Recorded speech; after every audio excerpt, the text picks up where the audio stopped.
अभी रमज़ान में हमें इत्तेफाक हुआ इंजीनियर मोहम्मद अली मिर्ज़ा साहब की एकेडमी में मैं जाने इस पर का। बात नहीं करूंगा, आगे चल।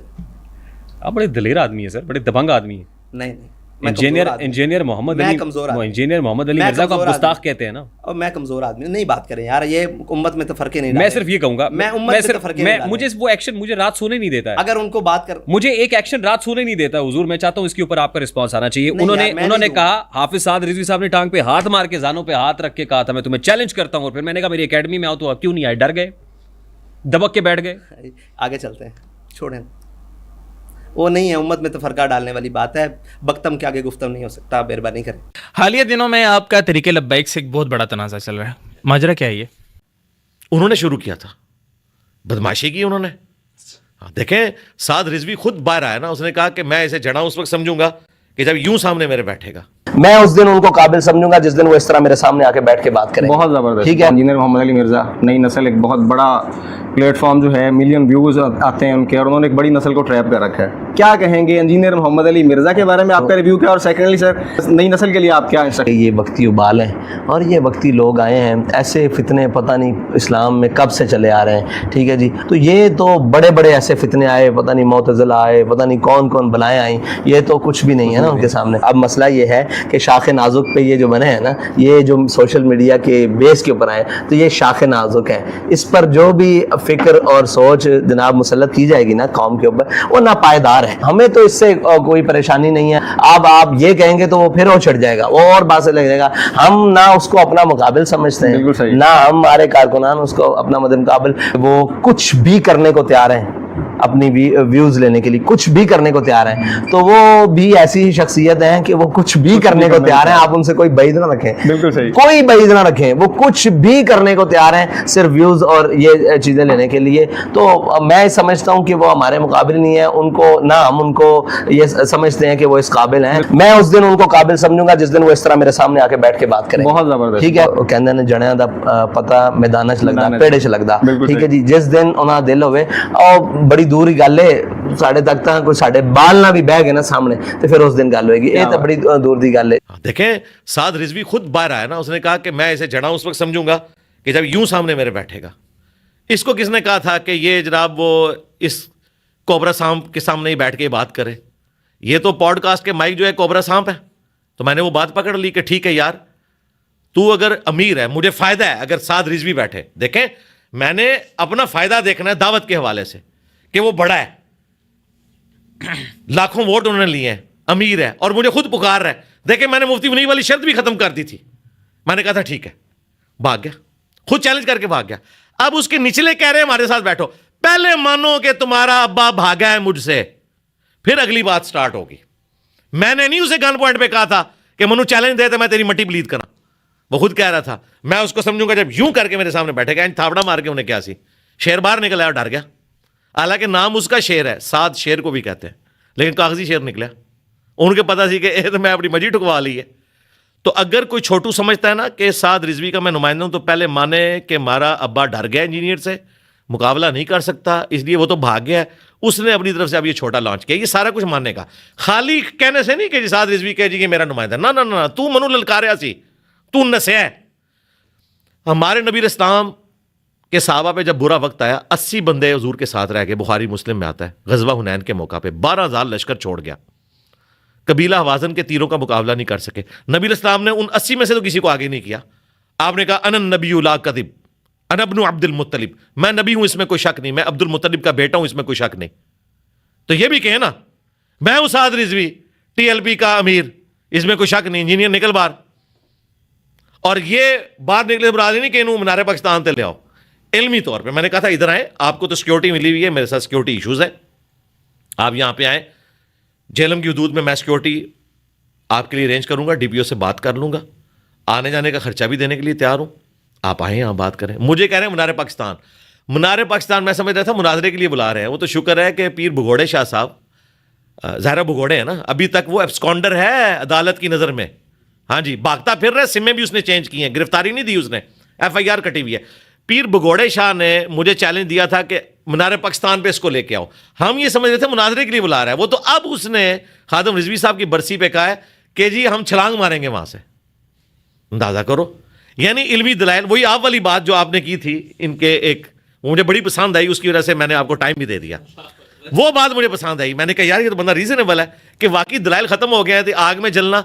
और मैं हैरान हूँ, वो जिस मौलवी के सामने आप बैठे थे वो कौन है मौलवी? आलिम दीन है? जी आलिम दीन है, आलिम दीन है, ये रुकने शुरा है उनके, और अमीर आलिम दीन भी है। रुकने शुरू होना और चीज़ है, आलिम दीन भी आलिम है। दीन है जी। मेरे लिए इतनी हैरान कुन बात है कि यार एक आलिम दीन इस किस्म की बात कर रहा है कि वो मीनार पाकिस्तान से छलांग मारने को और आग में कूदने को मुबाहला कह रहा है।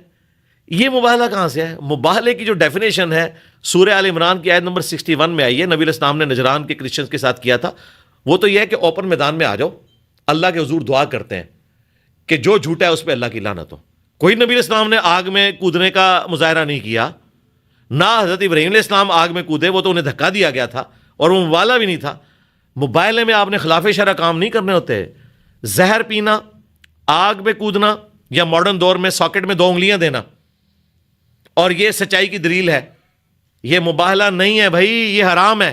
सही बुखारी में हदीस है, जिसने दुनिया में जहर पीकर खुदकुशी की, या अपने पेट में छुरा मारकर, या मीनार पाकिस्तान से छलांग लगाकर, ये भी बुखारी में लिखा हुआ है, मीनार पाकिस्तान नहीं है, बुलंदी से छलांग लगाई तो जहन्नम में उस पर यही अजाब मुसल्लत कर दिया जाएगा, वलियाउज़ु बिल्लाहि ताला, और वो बार बार अपने आप को बुलंदी से गिराता रहेगा। ये तो हराम है। इन्होंने खालिद इब्न वलीद की तरफ भी मशहूर किया कि उसने बिस्मिल्लाह पढ़ के तो पी लिया था जहर। इमाम बुखारी ने इस हदीस पे बाब बांधा है कि जहर पीना हराम है, ना तो इकरामत हो सकती है, ना ये मुबाहला हो सकता है, बिल्कुल फ्रॉड है, झूठ है, इस तरह बिल्कुल नहीं होता। और अगर इसको अपना हक होना यकीनी है तो अकेला छलांग मारे। मैं अपना चैनल टीएलपी का नाम कर दूंगा, मेरे सारे स्टूडेंट्स टीएलपी ज्वाइन कर देंगे, क्रेन पे मोर लगाएंगे, आप छाल मार। और पीछे बैठे हुए भी हंस रहे थे कि इन्हें के यार चावल मार छड़ी है। इस तरह होता है दुनिया में, मुझे बताएं। उस स्टेट से भी इसको धक्का दे देते ना तो टीएलपी को सुकून आ जाता। अभी तक किसी हॉस्पिटल में पड़ा हुआ होता, कहता मेरी मुझ का बाल भी नहीं सड़ेगा। मैं इस वक्त बकायमी होशो हवास हूँ। कतई इज्तिमा देख के मेरे होश उड़े हुए नहीं, मैं होशो हवास के साथ ही बात करने लगा।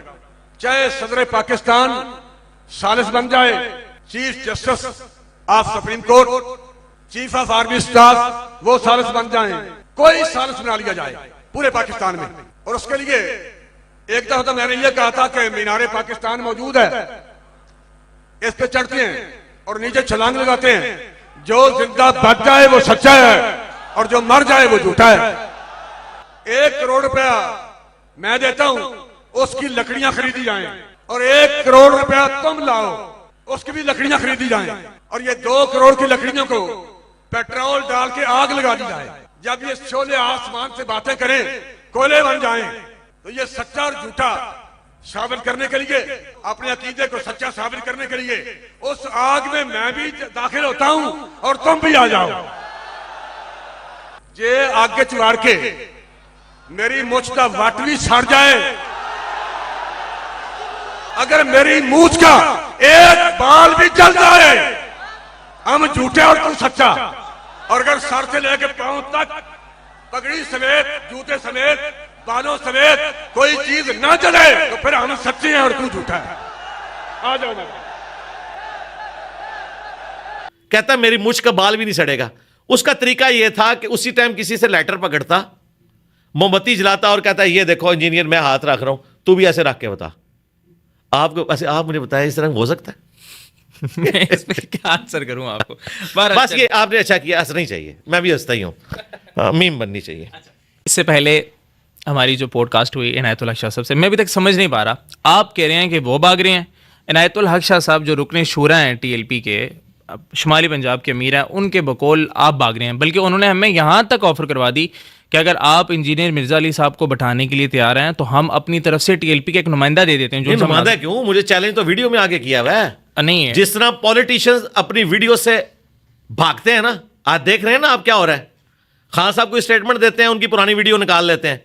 नवाज शरीफ साहब को स्टेटमेंट देते हैं, उनकी पुरानी वीडियो निकाल सकते हैं, निकाल लेते हैं ना, भागते हैं ना ये सारे। तो साद रिजवी उस वीडियो का क्या करेगा जिसमें उसने कहा था ऐसे, उसका क्या करेगा? वीडियो तो नहीं डिलीट होनी।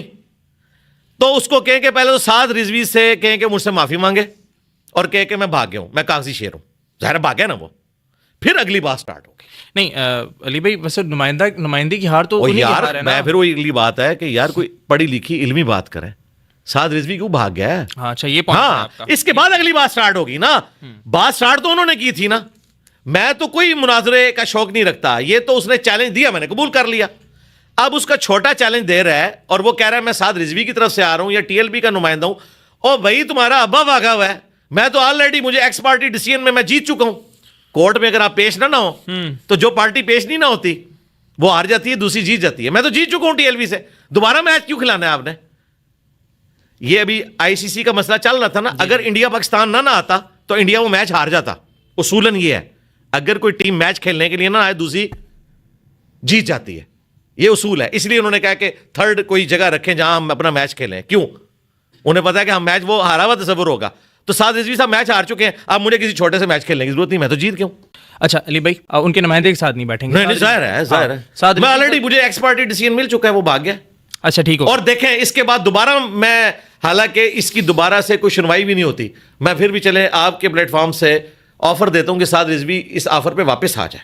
अच्छा आ जाए, अपने इस चैलेंज पे आ जाए, मैं इंतजार कर रहा हूं यहाँ पे, आ जाए। मतलब साद रिजवी साहब आज भी अगर आपसे मुनाजरा करने के लिए आते हैं तो आप वो खुद ने चैलेंज दिया था, मैंने एक्सेप्ट किया था, मैं कायम हूं उसके ऊपर। बस ठीक होगा। चलें अच्छा अली भाई मैं एक बात यहाँ पे करना चाहूँगा कि हमें अपने उलमाए किराम से अक्सर ये गिला रहता है कि वो हमेशा मुतशद्दिद जहन लेके चलते हैं। किसी को मुशरिक बना दिया, किसी को राफजी बना दिया, किसी को नासबी बना दिया, और फिर अचानक से आप आते हैं, आपके हम लेक्चर्स वगैरह सुनते हैं तो आप कहते हैं भाई हम सब के कायल हैं, सबके पीछे नमाज़ें भी पढ़ते हैं, सबको चंदे भी देते हैं। लेकिन आपको नहीं लगता कि अब जाके आपकी भी सोच, आपका भी जहन, आपका भी लहजा थोड़ा मुतशद्दिद किस्म का हो गया? नहीं, ये लहजा तो मेरा शुरू से है, इसी की वजह से दुनिया में चेंज आई है। नहीं देखिए लेकिन एंड रिजल्ट क्या है? अब अभी जाके आप कहते हैं चिश्ती चाची तेरी चाची की, इससे पहले तो इस तरह के अल्फाज हमने कहीं भी नहीं सुने। ये तो बात समझाने के लिए की है ना, ये तो बिल्कुल रियल है। अब तो ये मान लिया, मुफ्ती मुशाहिद साहब ने नहीं कहा कि मुफ्ती मुनीब चाचू तेरी चाची गई, उसने भी यही कहा है। उन्होंने कहा कि तजदीद ईमान भी करें, तजदीद बैत भी करें। अब रहा इसको इस अंदाज में बयान करना, मिजाक के अंदाज में, तो मेरी तबीयत में ये जौलीपन है, वो आपको पुरानी वीडियोस में भी नजर आएगा। और मुस्तकबिल में हो सकता है नए जुमले मेरे जहन में आए, पहले मैं नहीं बोलता था तेरे मुंह जवाबी, ये आ गया जहन में, ठीक है। इसी तरीके से कई बातें वक्तन फवक्तन चीज़ें आती रहती हैं। मुतशद्दिद मैं उस दिन हूँगा जिस दिन मैं आला हज़रत का रवैया इख्तियार करूँगा कि देवबंदी, अहले हदीस, शिया, कादियानी ये सब के सब मुर्तद वाजिबुल कत्ल हैं और इनके कुहर में शक करने वाला भी काफिर है, उनके ज़बिया भी हराम है। जब ये वाला काम होगा ना, हमारे सारे स्टूडेंट्स तो इनके पीछे नमाज़ें पढ़ते हैं, इनको चंदे देते हैं। आज तक हमारे स्टूडेंट्स ने सिर्फ मार खाई है, मारा किसी को नहीं है, ठीक है। 5 दफ़ा मर्डर अटेम्प्ट मेरे ऊपर हुई है, मैंने तो किसी में नहीं करवाई। तो मुतशद्दिद अगर होता तो रिजल्ट नजर आता। हमारे स्टूडेंट अपने उस्ताद के बारे में पूरे पूरे जुम्मे के खुतबे गालियां सुनते हैं और उसे एंजॉय करते हैं, मीम्स बनाते हैं। कभी देखा है कि मेरे किसी स्टूडेंट ने आके समर अब्बास को या किसी मौलवी को गाली के ऊपर गाली दियो, वो मीम बनाते हैं और खुश होते हैं? देखे, मैंने इनकी वो हिस्सी खत्म कर दी है कि गाली सुन के भी दुआएं दो अहले बैत की तरह। अल्हम्दुलिल्लाह।